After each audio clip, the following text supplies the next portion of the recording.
Mimi me ha llamado y me ha traído a Nilu, que ya le conocéis de otros capítulos.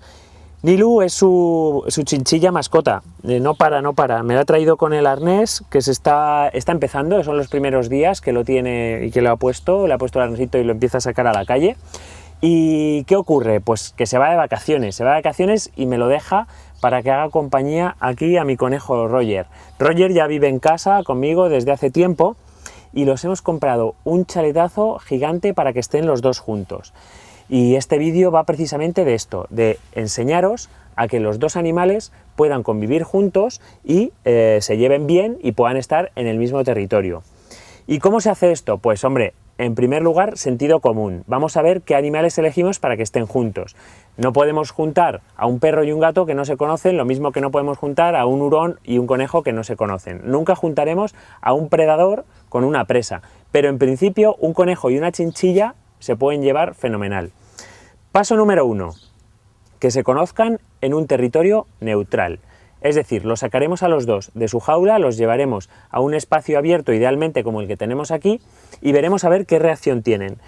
Pues si os fijáis, ahí ya se están conociendo Roger y el Nilu, y están ahí, pues se van a oler, se van a un poco a reconocer, se chuparán y estaremos bien pendientes a ver qué hacen, si alguno muestra agresividad con el otro. Este primer paso puede durar más o menos durante una tarde, también depende de los animales. Aquí pues tenemos la suerte de que los dos son muy sociables, los dos han estado en anteriores ocasiones con otros animales y parece que han hecho súper buenas migas. Después lo que nos va a costar es separarles. Por tanto, ya los tenemos ahí, se han hecho amigos, pasamos a lo que es el siguiente paso más complicado, que es meterlos en la jaula. Para eso la jaula lo más grande posible. Nos hemos comprado un chaletazo para ellos. Y ahora os explicaré por qué es muy buena para un conejo con una chinchilla este tipo de jaula. Los cogemos y me los traigo para la super jaula que les hemos comprado para que estén juntos.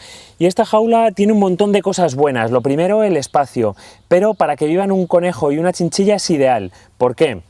Porque el conejo va a hacer vida en el suelo y la chinchilla puede hacer vida en las plataformas. A las chinchillas les encanta escalar.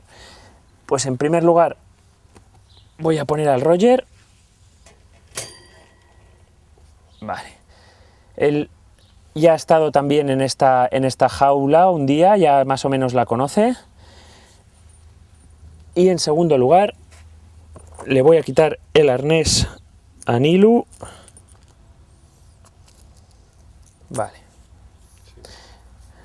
Le quitamos la correilla y le ponemos en la jaula.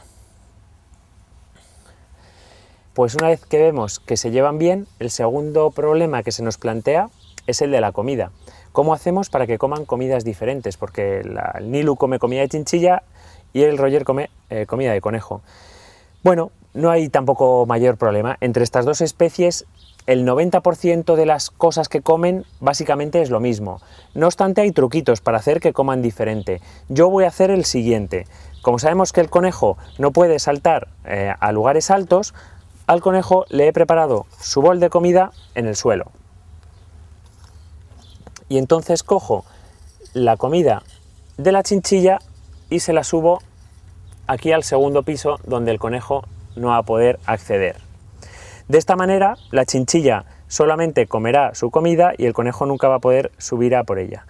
Ahora bien, probablemente la chinchilla también coma algo del conejo, pero ya os digo que como fundamentalmente ambos animales de lo que se alimentan es de heno, el heno se comparte, el heno es más o menos el mismo y ya os digo que el 90% de lo que comen también. Y no hay nada perjudicial que tenga la comida del conejo que le pueda afectar a la chinchilla ni viceversa. Entonces por ese aspecto la verdad que me preocupa poco. A otros animales que podáis juntar y que su alimentación sí sea bastante diferente, lo que podéis hacer es alimentarlos en un momento del día donde estén separados. Se les acostumbra a que coman en ese momento, se les separa uno en un lado, otro en otro y ya está, no hay tampoco mayor problema. Y para terminar, sí que os quería comentar una curiosidad que hace poco he visto en el telediario. ¿Sabéis que ha salido ya un estudio científico que dice que los niños que se crían con mascotas son mucho más sanos? Es decir, tienen muchas menos alergias y enferman de muchos menos problemas cuando son adultos. Así que nada, Os animo a que tengáis mascotas, nos entretienen mucho, nos divierten mucho, pero hay que ser muy responsables con ellos.